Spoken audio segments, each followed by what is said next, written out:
In January 1959, a young lawyer with a bushy beard, dressed in khaki green fatigues, came down from the mountains and entered the city of Havana.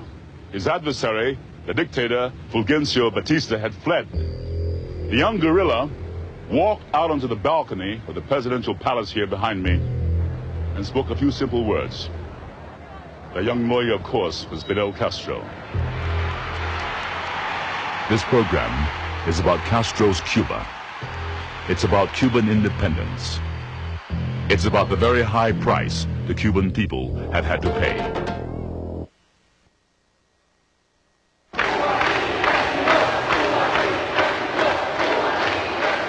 Cuba sí, Yankee no. The slogans are unchanged for 30 years. Apparently, fear and resentment for the North Americans still dominate the Cuban psyche. There was a time when the feelings were mutual.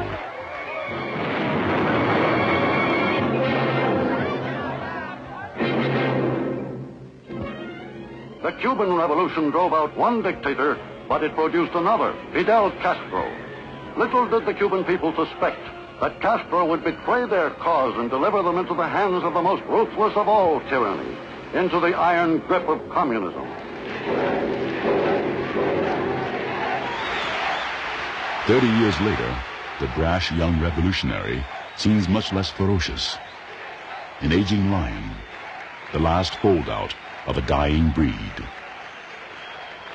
The communist world is collapsing around him, leaving Fidel Castro and his people solitary communist crusaders. The question is, how much longer can he keep the revolution going? Will the revolution outlive the revolutionary? Comrades. One thing is certain, the man still knows how to work a crowd. I shall try to speak calmly.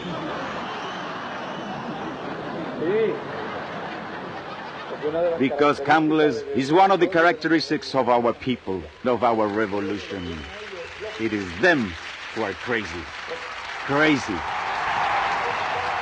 In the face of Yankee arrogance,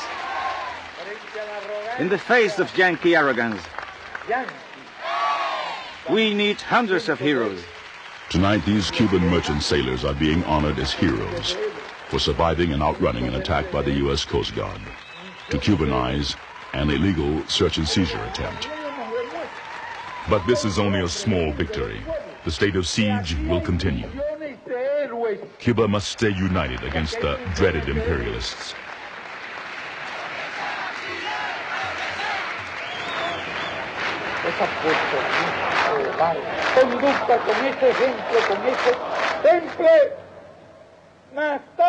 This is a shameful and cowardly act by those who committed the evil crime, the historical crime of attacking our country. Attendance at this rally is, if not mandatory, then highly recommended. But this rally is more than just a way to maintain control.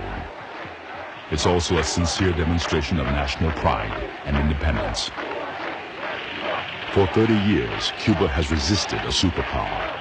They believe America spends most of its time trying to bring down their revolution. Good morning, Atlanta. It's 72 degrees outside and it looks like... In truth, most Americans don't spend much time thinking about Fidel Castro. You know, he's just some kind of dictator or whatever that just took over or whatever. Just, you know, a long-bearded mug. I don't know. The only Americans who do think about Fidel Castro are the 2 million Cuban Americans, and they seem to think of little else.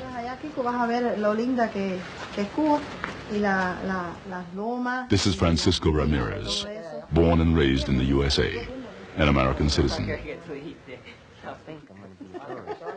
He's packing for a visit to a Cuba he knows only from the stories his family tells about their lives before and after Castro. Well, I had 3 farms, one with 1,700 acres, another one with 300. How many were there? I can't even remember. I had a lot of cattle, a lot of horses, a lot of animals. I had a house in the city, in Camagüey. It was my own house. And I had a lot of things. Fidel Castro took everything. He seized all the farms. He didn't leave anything. Beans. I think one day Cuba going to be free. That's what I think. Castro malo, Castro. Castro is bad. Keep your mouth shut. You have to keep your mouth shut. You have to be very careful because it's dangerous. Well, if you do anything wrong, they will put you in jail. If you stay there and you do something wrong and they put you in jail, then I don't know what they were talking about. I mean, I don't understand how you just get pulled off, out of the street and go to jail for doing nothing. Look, Kiko, this coffee you should bring to your Aunt Clotilde. Because there is ration, the coffee, and she needs it. Why are you sending so much coffee? And this one for Felicidad and her children because she is missing it. You know, there it is rationed. They don't have this either? no, they don't. Okay. And this one for Felicidad. ¿Y para qué tú mandas esto? They need these things. Okay.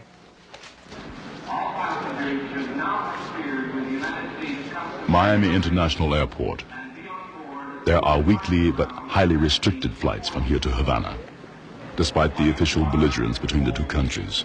Ladies and gentlemen, I'd like to advise you that there's a full and complete embargo against Cuba. As a result of this, there's a strict regulations of travel to How you doing? Fine, you? Pretty good. Got a passport? Round trip or one way? Most of Francisco's fellow travelers are elder Cubans ending a brief stay with their stateside relatives. Families long torn apart by the revolution. For them, it's a once-in-a-lifetime opportunity, unless something dramatic happens to U.S.-Cuban relations. Visitors are not permitted to carry any money for living expenses in Cuba. Francisco qualifies for travel to Cuba only because he has immediate family there, though most of them he's never met. The U.S. government has declared the island off limits to American tourists. It's a remarkable atmosphere of ill will for two countries only 90 miles apart. Francisco's flight will take just 36 minutes. Barely enough time for a glass of orange juice and a conversation with a stranger. Are your parents Cuban? Yeah, they're from Cuba. They left about 18 or 19 years ago, and they live in Atlanta now.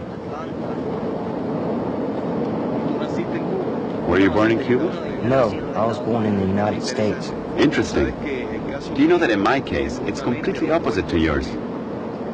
Because I was born in Cuba, and my parents migrated to the United States in 1956, and I went with them. But all the family returned to Cuba in 1964. This is when I was 17 years old, pretty much your age. And I'm still living in Cuba. Francisco's newfound friend is Alfredo Pereira, a government functionary with the Cuban Institute of Radio and Television.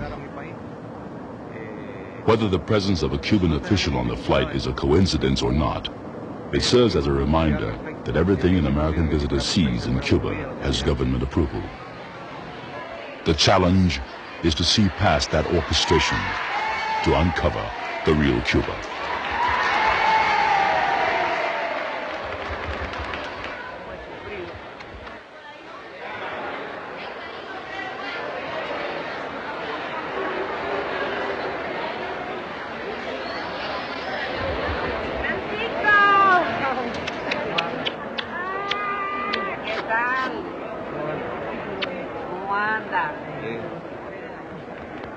Welcome to Cuba.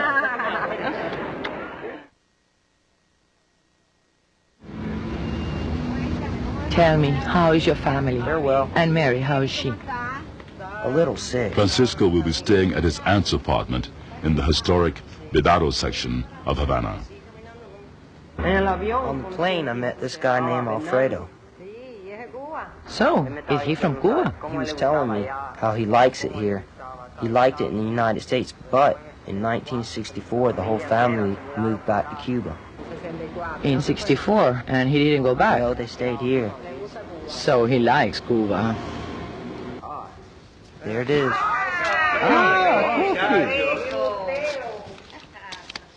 That's a good brand. And a coffee maker. Oh, how beautiful. Outside the city of Havana, for 30 years unreachable to all but a few Americans. Havana, once the Paris of the Caribbean. For 400 years, the crown jewel of Spain's empire in the Americas. The echoes of that age are everywhere. Havana's elegance wasn't the product of New World gold, as much as the profits from sugar plantations and slave labor. Cubans were kept in check by the steel bayonets of Spanish garrisons and the iron wills of colonial overlords. The ultimate challenge to Spanish domination finally came when José Martí, Cuba's great statesman, poet, and hero, called for a Cuba free and just, a Cuba made for and by all Cubans. After 30 years of fighting, the Cuban rebels almost had independence won from Spain. But then, the United States came to the rescue. The Spanish-American War, immortalized by Teddy Roosevelt's charge up San Juan Hill, freed Cuba from Spanish domination, only to turn the island into an American protectorate. America's 60-year domination lasted until 1959. And today, everywhere one turns in Havana, one sees the rolling relics of that American past. Havana has enough late 50s Bel Airs, Fairlanes, and Packards to make any collector's head spin. They give the city a feeling that somehow time has stopped. The proud owner of this 1956 Bel Air is taxi driver Daniel Ferreira. It has been with me 32 years. Well, I have a lot of love for the car because this car has been really good and has sustained my family and myself. So on Sundays I don't work and I spend 2 or 3 hours of that morning to take care of the car, to make it beautiful, so I can start working again on Mondays.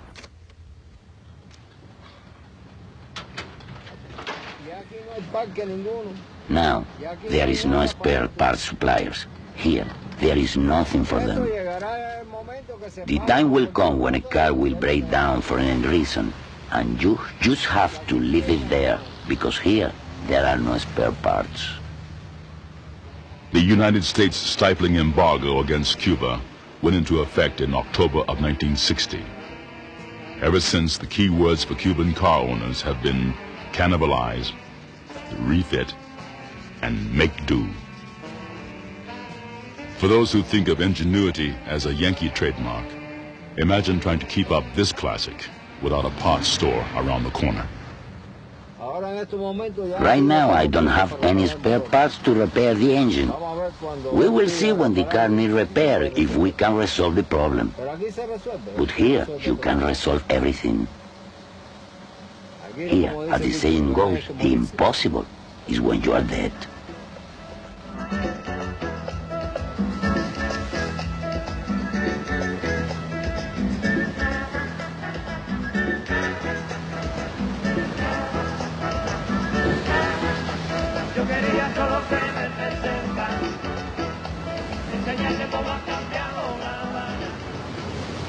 The Malecón.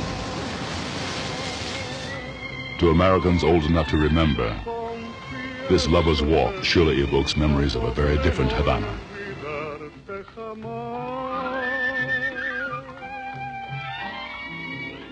For decades, it was an American playground. Island paradise by day, Sin City by night. With cash in one's pocket, a tourist could get anything in Havana. The master of ceremonies of this fantasy island was General Fulgencio Batista, the last and most repressive of a line of Cuban puppets, more concerned with catering to American business than fulfilling the needs of his own people. In Havana, things are not going as well as the government would have the world believe. Student demonstrations are staged before the doors of the National Assembly. While many Cubans profited from U.S. business, a growing number longed for a truly independent Cuba. Adding to the cauldron of dissent was the increasing division between the haves of Havana and the have-nots of the barrios and the rest of the Cuban countryside. My parents, before the revolution, they were peasants, poor peasants. A lot of doctors in those years immigrated to the United States and to other countries. As a consequence of that, my sister died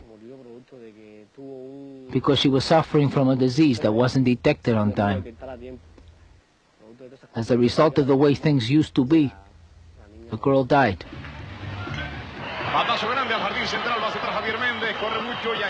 Javier Mendez is the star center fielder of the Cuban national team, a Cuban legend in the making. Baseball, along with the revolution, was Cuba's national pastime.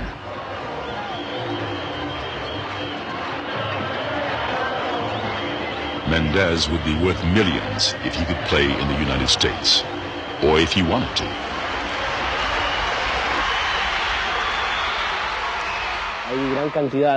There are a lot of athletes that earn immense quantities of money, but I think it is unjust. I don't think that I could fit into that.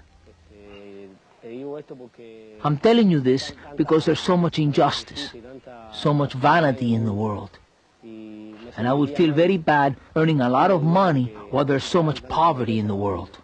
The batter, Javier Mendez. Corredera is on second base, and we are at the bottom of the ninth inning. Agropecuarios is winning by 1 run. Javier Mendez is at bat. There's the pitch, and he hits a long fly to right field. The ball is going, it's gone, it's a home run! Sensational! In the city of La Habana, Agropecuarios, at the end of the 9th inning, a home run by Javier Mendez in right field. He hits 2 runs in. There is craziness here in the stadium. Javier Mendez has hit home run number 12. I feel great pride in representing our country and our comandante. I'm also paying my debt to him and to the country.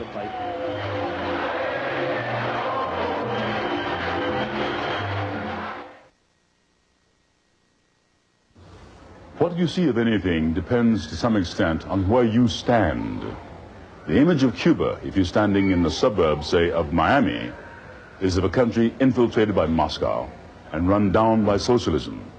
But if you're standing in the slums of Port-au-Prince or Santo Domingo, suddenly Cuba looks a paradise. It is indeed a place where everyone has schools, food, and doctors.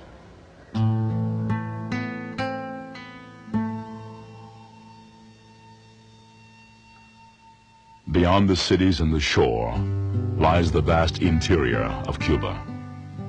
The Sierra Maestra Mountains are 400 miles from Havana.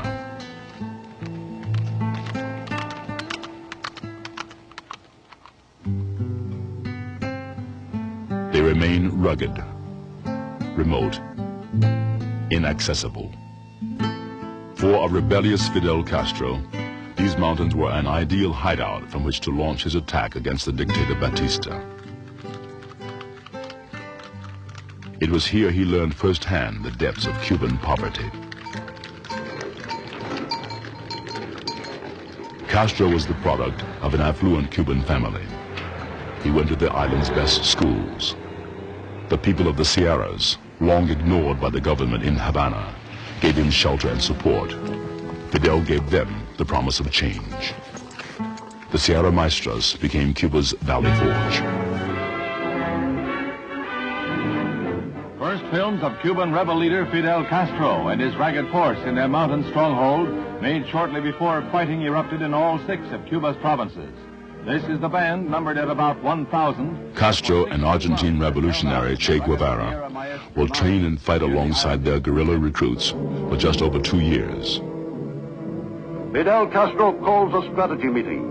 They hear news that the revolutionary forces all over the island are rising against Batista. The legend of Castro will radiate from the mountains and draw support throughout the island.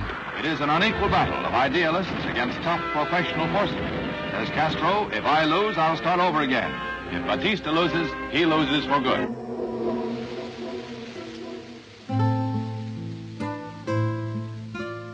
The Sierras have become a testament to the revolution. Here is where the gains have been most dramatic. Clean water, electricity, telephones, and above all, education and medical care.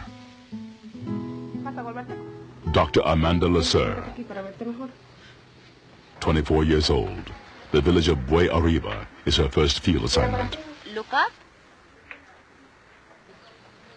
Did you notice that this appeared after he ate something or drank something? I put him to bed around 10. Before the revolution, my family was like millions of poor families that were in this country. With the revolution, there were radical changes. For example, I started thinking about being a doctor when I was a child. And to become a doctor, the only cost was to be a good student. My parents didn't have to pay or do anything for that. I started studying, and I worked hard, and I went to the university. And now I'm a doctor.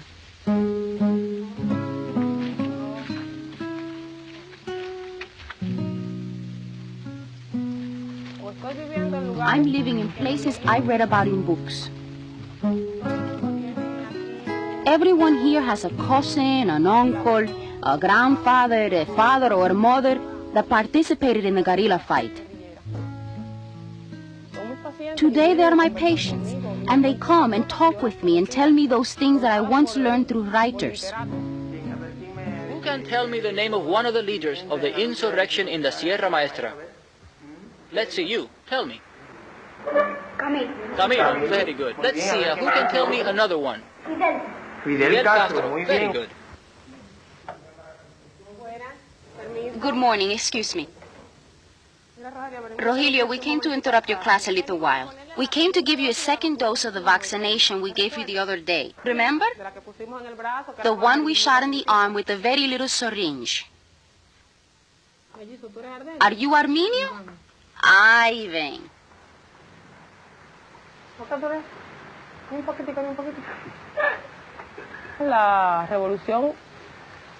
The revolution brought them all the things for which they fought. Their children have a school. From this area, there are 4 young people that are studying medicine, and they will be my substitutes when I leave. Good morning, how are you? May I leave the horse here? How's your belly going? And the kids? They're in school. How are you? Good morning, Anardi. How are Amanda you? cares for 335 people, 81 families. Though she hopes to specialize in women's medicine, she will go where the state says she's needed. Your belly has grown. Because in the beginning your belly was very small, but now it's growing. At least since the last visit it has grown a lot. Good morning. How are you? In Cuba, women have the same opportunities, from a social point of view, as men have. The things which I can see in which women are a little discriminated against is the household problems. And you, what do you want? Also a girl. And you? So you all want to have a girl. And without men, what are we going to do later? You want a girl also? Do you want a girl also? And you? And you? Ay, it's a new man.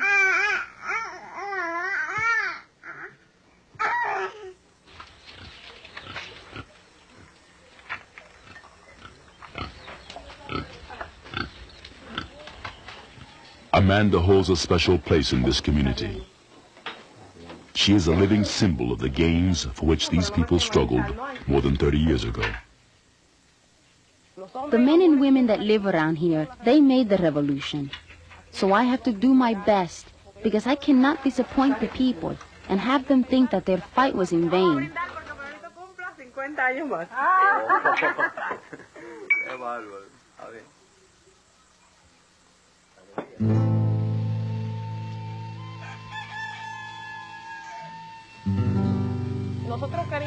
We would have liked to have had a struggle like the Sierra Maestra in my generation. We don't. This is our lot in which we have to live.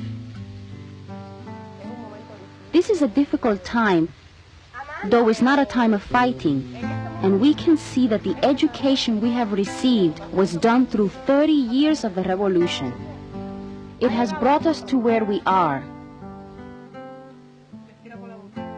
We know that we have gained a lot, and we know that there are a lot of things missing, but we also know that we have things that don't exist in other places where there are material things. We have things that are important in life, to develop as a human being. Because a blue jean is not essential to live, or a sweater or a tape recorder. So what are the necessary things to be able to live? Food, education, guaranteed health, not having to think that tomorrow we will be without a job, or not having money to buy food, or that I have to sell drugs to earn money. Those are the things that are necessary for living. And we have them. The others are secondary.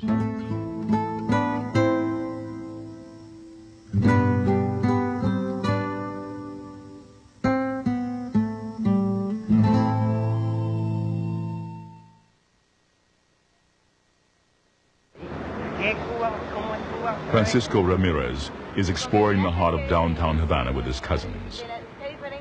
It's his chance to compare life in Cuba with the perceptions he's brought from the States. Why don't you tell us what has impressed you the most? Well, I first arrived in Havana, and Havana needs a good cleaning and could be painted. Look, this is a place for shooting practice. Here everybody knows how to shoot, you know.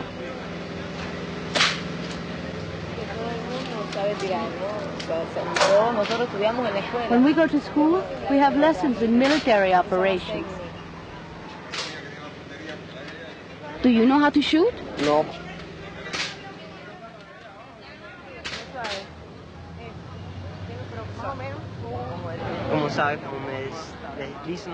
People at home say that Cuba before the revolution was very beautiful, that you could do whatever you wanted.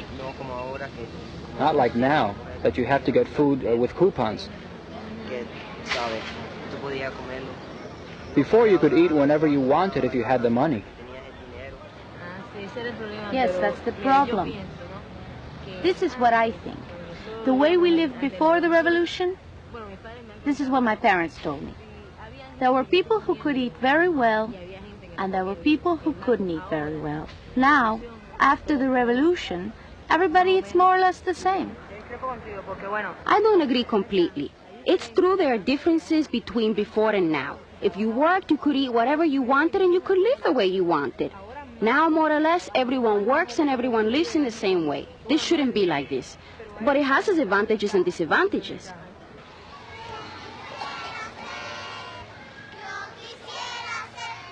From the start, the state provides for the basic needs of the individual.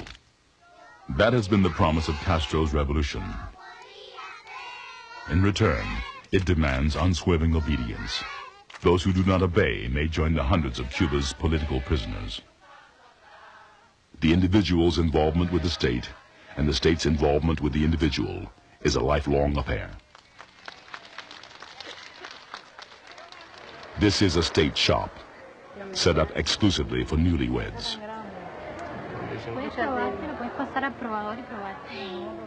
With government vouchers, Evelyn and her fiancé, Luis, are hunting for household basics and families for their honeymoon. with some coaching from Mom. Well, there should be a little more variety in things. But the household needs and the needs of the youngsters when they get married are pretty much solved. Valentine's Day. The big day has arrived. Evelyn and Luis's wedding is truly a state affair. A wedding dress provided by the state. A state veil. State lingerie. And the ceremony itself is performed by a state official in the state-run Palace of Marriages. The ceremony is a distinctive blend of the traditional and the pragmatic. Article 24 states, the marriage is based on the establishment of equal rights and duties for both partners, who should live together in loyalty, consideration, respect, and mutual help. Thus, having completed the reading of the Family Code of Conduct, I shall ask Luis Enrique if he still wishes to make formal his marriage to Evelyn. Yes or no? Evelyn, do you still wish to make formal your marriage to Luis? So, Luis and Evelyn, you are now married. In the name of our socialist society that we're building together, I declare you to be united in legitimate matrimony. Congratulations to both of you. I hope you will be very happy.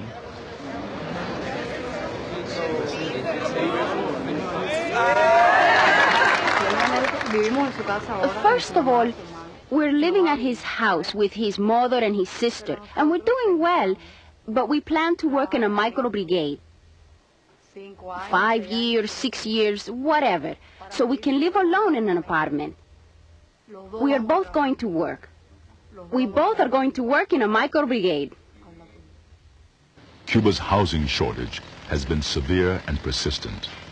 A major problem has been the lack of heavy machinery with which to build. One of the government's solutions has been organizing volunteer construction teams called micro brigades. Well, today we're going to begin some voluntary work here. Therefore, what we're going to do today is to take 10 comrades together with a few trainers and raise metal girders to cover the 3rd floor. At this particular site, Cuba's world champion volleyball players have volunteered. Take up the girders on the 3rd floor. So, we can start now? Team members are doing their part for the country, getting a good workout, and some are building up credits towards an apartment of their own. Well, all the Cuban teams participate in one way or another in the building of our society and in the construction that is being done all over the country. We bring the team because we think it's a way of education and as a way of being in solidarity with the construction workers who, in reality, are the ones that make and develop the country. This is another answer to the housing shortage. Via Vento, one of the state-run love hotels, or posadas. Baby. They're open 24 hours, 365 days a year. Only couples are admitted. Most of the customers are married, some to each other. The peso an hour fee entitles couples to a suite with piped-in music, air conditioning, and room service. It's a sensual sanctuary where privacy is guaranteed, no questions asked, no records kept. The man in charge is Roberto Garcia. All the customers feel very well and they talk a lot about this place, and that makes us very satisfied. As a worker, as administration, as everything, as the revolutionaries that we are. As promised, the state provides for all essential desires. Cigars, Cuba's most celebrated export. Today at the factory, an election is taking place. Buenos días, compañeros y compañeras. Malena Diaz is auditioning for the position of cigar factory reader, an idea inspired by Jose Marti, who saw the workplace as an opportunity to educate the populace about literature and history. To Today, Marlena will deliver only the state's official version of the news from the Daily Grandma. La Habana, Tuesday, 30th of January, year 32 of the revolution. The international news. While referring to the announced beginning of transmissions of TV Marti, the North American TV station against Cuba, the Cuban ambassador declared the situation to be a new violation of our country. For the audition that has been done by our compañeros during the last 3 days, for our compañerita Esther Cuaches. Bien, baje la mano. Okay, put your hands down. For our compañerita Marlene Díaz. For Castro's Cubans, it's a rare demonstration of democracy, of a sort, a say in who reads, if not what is read. So you were telling us about the line? Yes, we were on line for 2 hours to eat chicken. Were there a lot of people? A lot of people. It's a custom here in Cuba that you have to be in line for everything. In contemporary Cuba, shopping is less a matter of preference or need than availability. This used to be F.W. Woolworth's. It still has the look and feel of an American five and dime, but the inventory is anybody's guess. Last week, badminton birdies. Today, shower curtain rings. These are plumbing things and kitchenware. Like a hardware store? These shelves are reserved for special items. Typical for a Saturday, the stores are packed with more shoppers than items to buy. The street reveals something about the Cuban brand of socialism that textbooks cannot convey. No ideological debate here, just the passion and pragmatism of everyday life in Cuba. The state and the people are engaged in a precisely choreographed dance. Gazes fixed on each other, always in motion, never too fast, always in step. So, why don't you have the opportunity of coming back? Well, I had to be invited here. That's because you're the son of Cuban parents. Yes. To tell you the truth, if I had the opportunity, I would love to come back. You haven't seen many places, have you? No. Because of that, I would like to come back. Because I don't know a lot. Only Havana.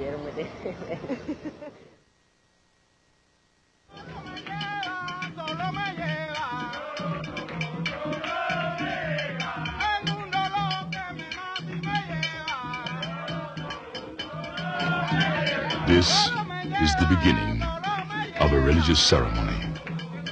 The religion is Santeria. To fully understand the mystique of Castro's power, one has to be aware of the influence of Santeria on Cuba's African soul.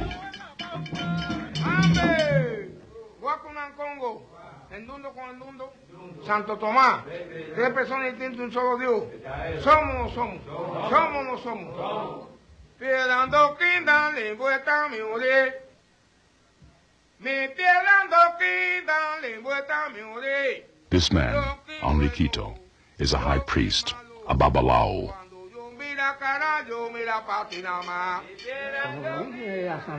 The origins of Santeria are African. Santeria arrived here in Cuba through the slave trade done by the Spaniards.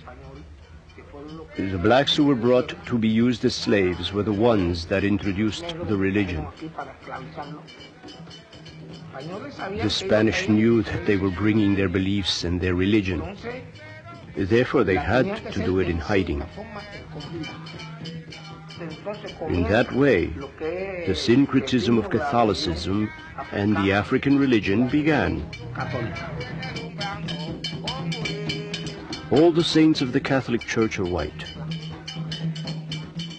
but African saints are black.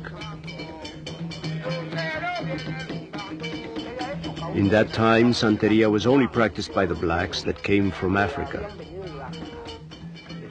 but later by the mestizos, and later the whites. The situation has grown every day.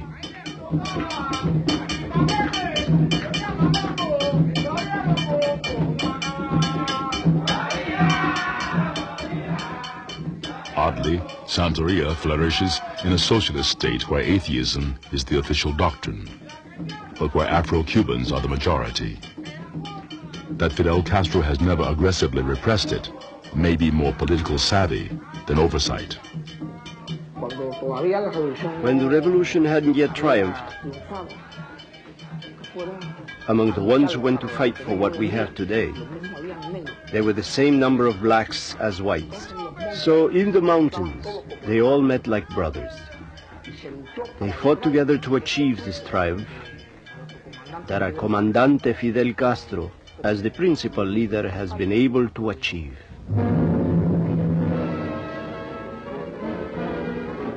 New Year's Day, 1959. The news spreads through Havana. Batista is finished. Soon the belongings of the hated oppressors are in... The world saw these events as political, but to Santeria worshippers, the conflict took place in the supernatural realm, as well as in the streets. The dictator Batista fled moments before the new year began. Some say to avoid the Santerian curse of a troubled new year. Where is Castro? Now that the revolution is over, why doesn't he come?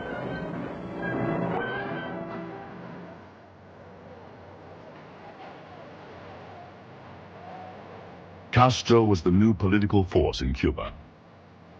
But the appearance of white doves at the podium suggested to the believers of Santeria that Fidel was nothing less than a messiah sent down from the mountains. The supernatural exists. One must pay attention to it. Because where there are hundreds of people together, and a dove, on two different occasions, lands on the same person, it is supernatural. It means he has been chosen. He is the chosen one. That dove gave him his benediction. And that dove will protect him. So he could have the power, be able to fight for that which he was fighting. So therefore, it was a benediction of Odofin or Zambia. Odofin in the Yoruba dialect is God. So it means it was a benediction of God. All the world is a believer. All beings are believers. Some demonstrate it, and some keep it inside. The whole world believes. In one form or another, I think Fidel is a believer. This religion, born in the strife of slavery, has no thou shalt nots. Santeria professes that earthly pleasures stimulate the gods. The purpose of tonight's ceremony is to entice the gods to this earthly realm with drums, with offerings and dance. The hope is to become spiritually enraptured.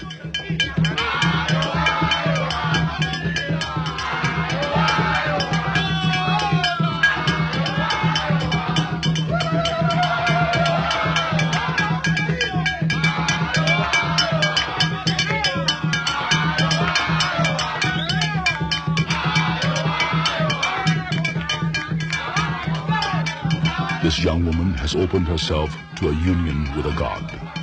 It is an honor that does not occur at will. Conditions must be right. This woman is giving up the spirit. The event reminds all of the authority the gods hold in the affairs of man.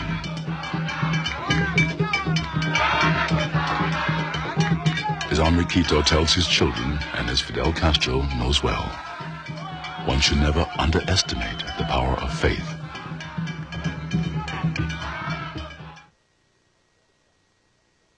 This is the Cuba of Fidel Castro. This is a Cuba that is worldly, hip, feisty, and proud.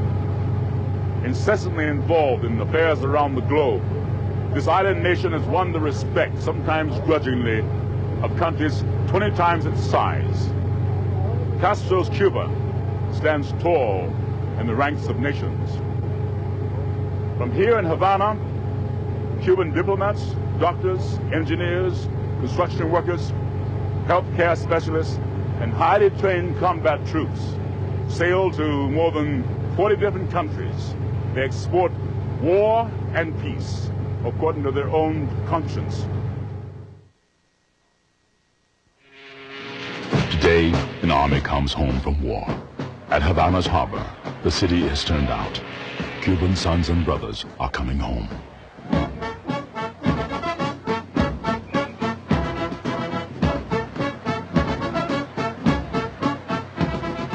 Thousands of miles away in Africa, the Cuban David slew an imperialist Goliath. The Cuban army, recognized as among the best combat troops in the world, has spent 13 years in the bush of Angola.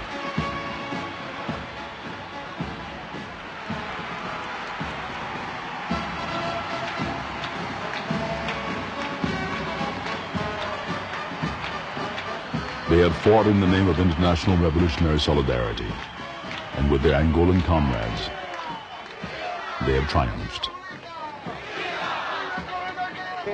Why Angola? What's the relationship between Cuba and Angola? Angola is a country that was oppressed by South Africa, by the imperialism. We are a communist country, a socialist country, and they asked for our help, and we as revolutionaries went to achieve a very honorable mission.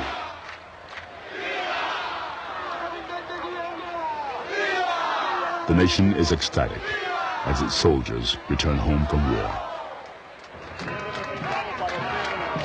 As a mother, as a Cuban woman, what does it mean to you to have given your support to the proletarian internationalism? All my happiness. Why your happiness? Because that's what I feel. I love Fidel very much, and I know that whatever Fidel does is the best. The best. The best.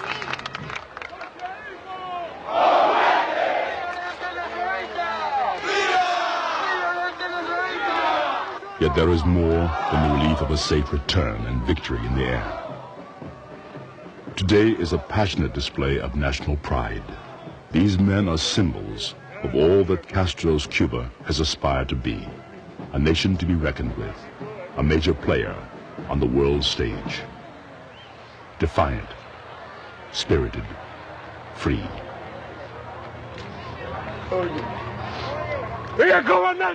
Long live the commander-in-chief, damn it! This Cuban self-image may be Fidel Castro's greatest single achievement.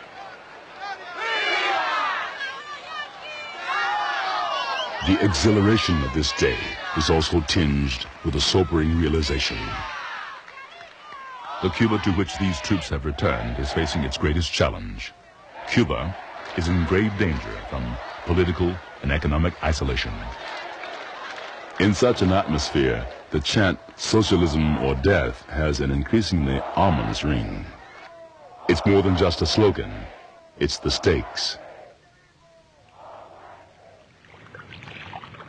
180 miles southeast of Havana, on the Caribbean side of the island, a more modest demonstration of Cuban solidarity is taking place. Jefe de escuadra, presenting.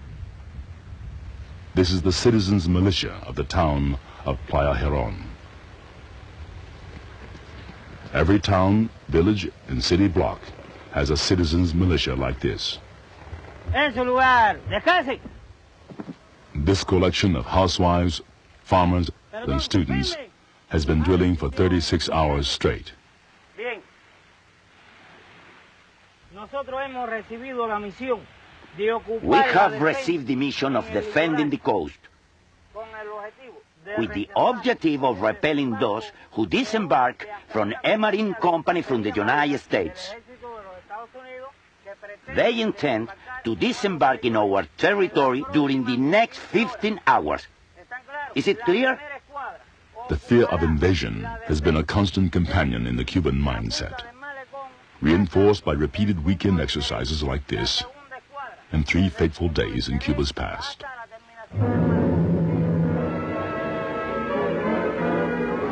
The assault has begun on the dictatorship of Fidel April Castro. 16th, 1961, the invasion at the Bay of Pigs.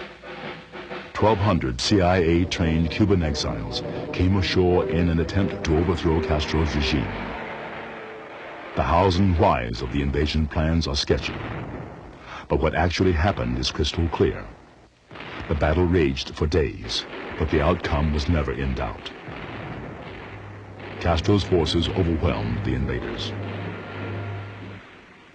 The man greatly responsible for that victory is Jose Fernandez Alvarez, known throughout Cuba as the hero of the Bay of Pigs. For him, the sting of battle was intensified when he realized the Cubans were fighting Cubans. Of course, it made us feel very uncomfortable to know that your own countrymen offered their services as mercenaries. I had mixed feelings. On one hand, the terrible feeling of having to fight against my own countrymen. On the other hand, I had contempt for those who were trying to fight against a revolution that was doing things for the people.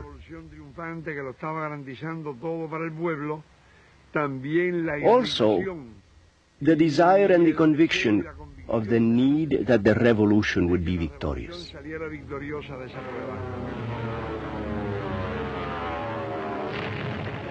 The American attempt to topple Castro has had the opposite effect. To this day, the invasion is used as irrefutable proof of American hostility. It is a U.S. transgression the Cubans would not likely forgive, and a victory over the imperialist they will never forget. Since the battle here, Playa Girón has become a popular seaside resort for native Cubans and Eastern Bloc tourists. It's a true workers' paradise. Warm Caribbean waters, the hot Cuban sun, all at a good comrade discount. En combate. Cuadra uno, firme. Cuadra dos, firme. It's doubtful that this militia group will ever have to fight the U.S. Marines. The U.S. favors economic isolation over military invasion to overthrow Fidel.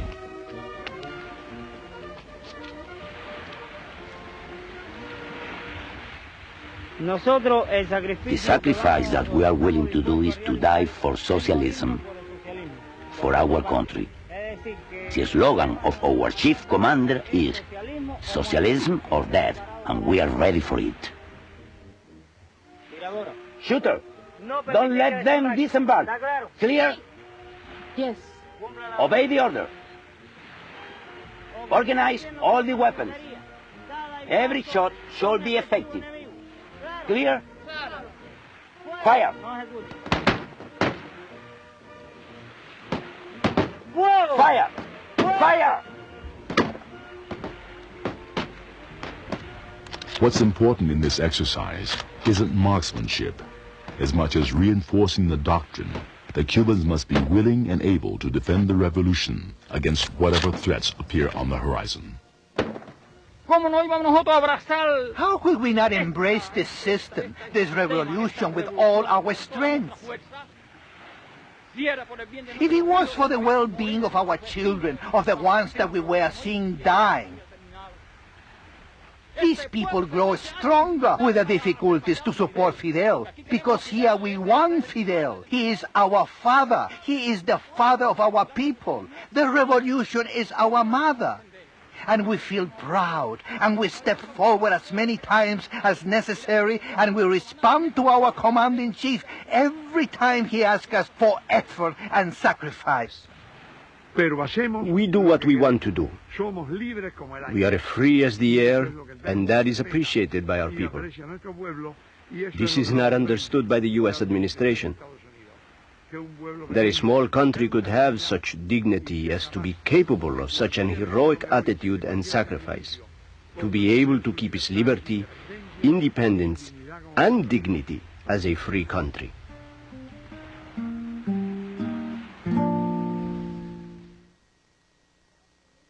У старушки 3 сына. Старший умный был детина. Средний сын и так и сяк. Anya is fighting for her life. Братья сеяли пшеницу. She's from a small town in Russia that has been poisoned by the radioactive fallout from the nuclear disaster at Chernobyl.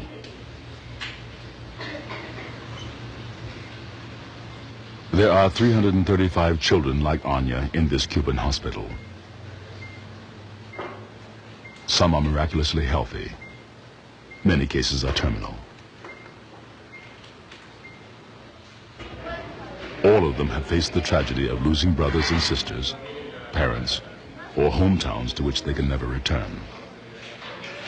When the Soviet Union asked the world for help, Cuba was quick to respond. The man in charge of the Chernobyl Children Project, handpicked by Fidel, is Dr. Carlos Dotes Martinez. The last time she had a fever was last night. Let's see. These children have brought to Dr. Dotres a host of atomic-age diseases that aren't in his medical books. They've had to pioneer whole new areas of medicine and learn Russian as they go.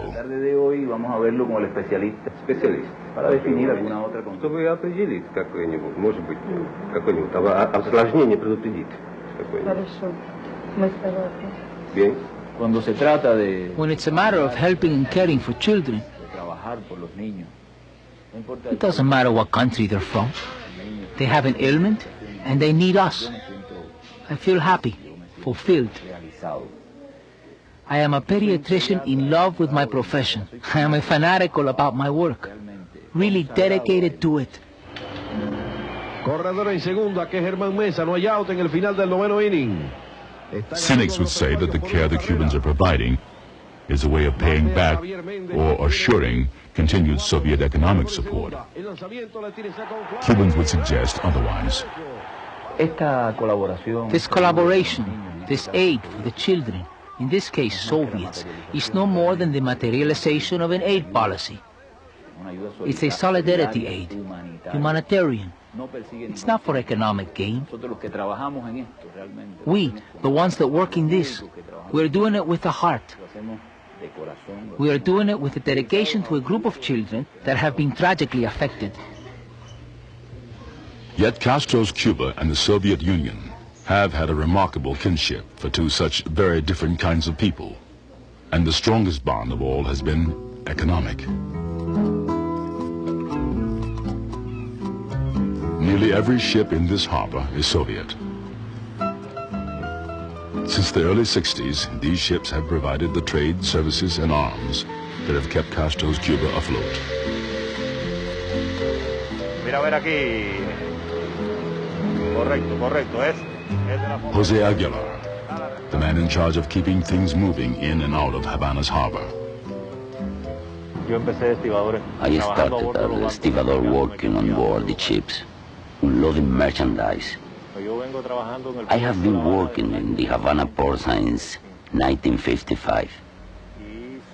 A lot of changes have happened in the port of Havana over the years. At one point, the cargo, the merchandise, all came from the United States. Before Castro, Havana's harbor was basically just another American seaport. Cuban sugar and cigars went out to the States. American-made products came in. Then Castro came to power and nationalized all American holdings in the name of the Cuban people. Private American property, $1 billion worth, will be seized in the next few months. Not 1 cent is paid to the owners. The American reaction was swift. The end of diplomatic relations and the imposition of a crippling embargo. Castro needed someone to fill the void. And at the peak of Cold War antagonism, a willing partner was waiting in the wings. The red ties are plain to see when a Russian airliner sets down in Cuba with the Soviet Union's hard-nosed trader, Anastas Mikoyan. They agree that Russia will immediately extend full diplomatic recognition to the revolutionary government. At a party, Guevara makes snapshots of the Russian visitor, who has gone native. Castro hears that the Reds will supply oil, buy Cuban sugar, send him technicians, supply him with more Soviet planes and arms.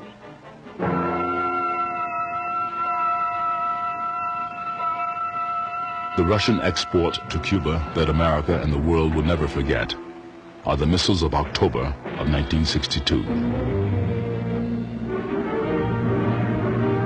Good evening, my fellow citizens. This government, as promised, has maintained the closest surveillance of the Soviet military buildup on the island of Cuba. Within the past week, unmistakable evidence has established the fact that a series of offensive missile sites is now in preparation on that imprisoned island. The purpose of these bases can be none other than to provide a nuclear strike capability against the Western Hemisphere.